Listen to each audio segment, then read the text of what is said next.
ازيكم عاملين ايه؟ يا رب تكونوا بخير. انا شروق حكيم واهلا بيكم في فيديو جديد. النهارده باذن الله هكلمكم عن ليه رمضان بالذات هو مش فرصه، هو الفرصه الوحيده اللي عندك تقريبا في السنه. اما ان احنا فعلا هناخدها على محمل الجد ونيجي على نفسنا عشان نخرج نسخه افضل، عشان نكون حياه افضل لينا، او هنفضل كده طول حياتنا. اصل عايزه اقول لكم على حاجه لازم نستوعبها كويس جدا. البني ادم رمضان بالنسبة له عبارة عن أكل، نوم، مسلسلات. حقيقي بجد أنا مش عارفة فين الحياة في كده. نفسي يا جماعة بجد تردوا عليا في الكومنتات وتقولوا لي انتوا لو من الفئة دي فعلا، قولوا لي فين الحياة في كده. كل حاجة بتعملها تقريبا ملهاش أي لازمة.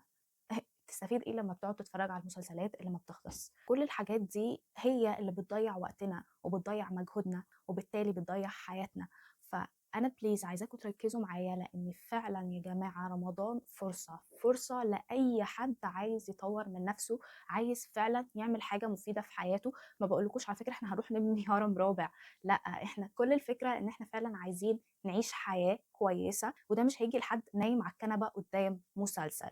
فبليز ركزوا معايا لو انتوا فعلا مهتمين تطوروا من نفسكم وتقدموا إنتاجية قوية في رمضان. دلوقتي هتكلم عن أول حاجة، وهي أهم حاجة لازم نركز فيها جدا جدا جدا من هنا لبكرة جدا، وهي النوم.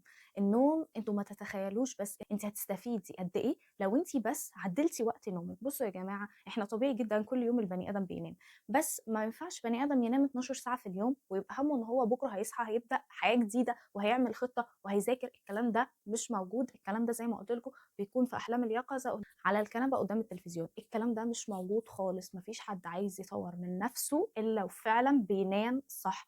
يعني ايه بينام صح؟ بصوا، احنا عندنا طريقتين للنوم. طريقه اللي ربنا خلقنا بيها اللي هي وجعلنا الليل لباسا وجعلنا النهار معاشا، دي الطريقه الصح. وفي طريقه تانية ناس اتبنتها او اختلقتها، وهي ان احنا نسهر. تمام، اللي هي يكون حياته الصبح، سوري، يكون حياته بالليل ونومه الصبح. طبعا الكلام ده ما ينفعش خالص. انتوا بتدمروا جسمكم وصحتكم، ما تتخيلوش قد ايه. بما ان ربنا سبحانه وتعالى هو اللي خلقنا وهو اللي قال لنا على ميعاد الصح النوم لينا، فاحنا لازم نعمل كده والا هنكون بنمشي ضد طبيعتنا البشريه. خليني اقول لكم مثال بسيط. في ناس لما تيجي تتكلم معاها يعني وتقول لها ليه بتسهروا، ازاي بتعرفوا تسهروا؟ انا نفسي كل ما اشوف حد بيسهر يعني ازاي بتعرفوا تسهروا؟ مش عارفه الفكره دي بجد جت منين. يقول لك انا بركز بالليل، يقول لك اصل الناس بتكون نايمه، يقول لك اصل ده اكتر وقت هدوء. بتخلص قد ايه طيب لما بتذاكر بالليل في الهدوء والناس نايمه؟ بخلص تقريبا 10 صفحات، 20 صفحه. احب اقول لكم ان نفس الوقت اللي انتوا قعدتوه بالليل وخلصتوا فيه العشرة او العشرين صفحه، لو خدتوه وهو بالظبط بس خليتوه، بس مش هتعملوا اي حاجه، انتوا بس نفس الوقت ده يا جماعه هتذاكروه بس الصبح. عارفين انتوا هتخلصوا قد ايه؟ اتليست الكميه اللي انتوا خلصتوها بالليل. دي طبيعتنا ان احنا هي جسمنا ربنا خلقه كده، ان بالليل بننام والصبح بنقوم. لكن برضو فكره ان انت حد بينام 12 ساعه في اليوم و10 ساعات في اليوم ومتضايق حياتك ليه مش بتتقدم، ليه متاخر على طول، ليه الناس حواليك سابقاك، فاظن انتوا عارفين العيب فين. العيب كده مش في النوم وفيك. فمفيش حاجه اسمها السهر كويس والسهر اكتر وقت هدوء، لا.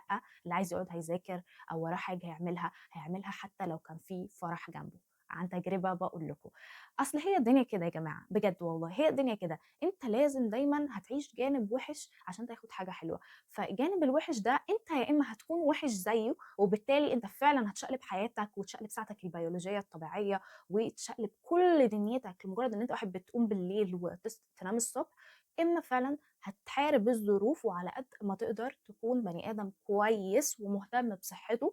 بليز ركزوا مع نفسكم. طيب احنا دلوقتي خلاص ركزنا وعرفنا ان احنا ما ينفعش نسهر. ازاي ننام صح؟ او بمعنى اصح، ايه هو افضل وقت احنا ممكن ننام فيه صح؟ يعني عن تجربة كتيرة جدا والفترة طويلة جدا، سمعت كذا حد قال الكلام ده، كذا حد موثوقين يا جماعة، يعني بنتكلم في ناس عالمية، ودوروا بنفسكم حتى وشوفوا. أفضل وقت للنوم إن البني آدم ينام من الساعة 10 ونص لحد الساعة 4 ونص. 10 ونص مساء أكيد، ل4 ونص صباحا أكيد. تمام، ماشي. فدي أفضل وقت للنوم، 6 ساعات دول. طب أنا بني آدم مش بيكفيني 6 ساعات. على فكرة أنا في وقت ما كانش بيكفيني 6 ساعات، مع العلم 6 ساعات حاجة صعبة جدا، كبيرة قوي. متخيلين ان لو واحد بس كان بينام كل يوم 6 ساعات فهو حرفيا هيكون نايم ربع حياته في الاخر. فبجد يعني حاجة صعب التخيل بتاع اللي هو ربع حياتي كنت نايم. ما بالكم بقى الناس اللي بتنام 12 ساعة في اليوم، نامت حرفيا نص حياتها. واو، بجد واو. خلينا نكمل. انت طول ما انت نومك مش كويس، طول ما انت حياتك مش كويسة، لان مودك هيكون مش كويس وبالتالي انتاجيتك هتكون مش كويسة، وكمان ممكن تكون صفر عادي جدا. دلوقتي احنا في رمضان، دي افضل فرصة. انا مش عارفه ليه الناس دايما تقول لك انا في رمضان يومي هيتشقلب، نومي هيتقلب، مش عارفه ايه. على فكره بجد لما بشوف الناس دي بحس ان الفكره والله مش في رمضان ولا في شوال ولا في اي حاجه خالص. الفكره في الشخص ذات نفسه. يا جماعه ما فيش حاجه اسمها كده، والله احلف لكم بايه، ما فيش حاجه فعلا اسمها كده خالص. ده رمضان ده هو الفرصه اللي انت فعلا لو نومك مش كويس طول السنه، هتيجي في الشهر ده ولازم نومك يبقى كويس، لانك هتكون عايز تقوم تتسحر.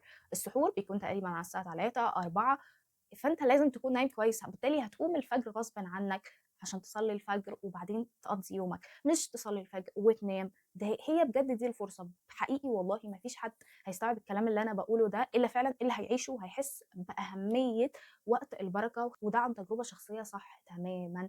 انا كان ممكن الوقت اللي هم الثلاث ساعات بتوع الفجر دول اللي هم بيكونوا رينج الفجر اخلص فيهم حاجات تساوي باقي الحاجات اللي بخلصها كل اليوم في الثلاث ساعات او الساعتين دول بس. انتوا متخيلين؟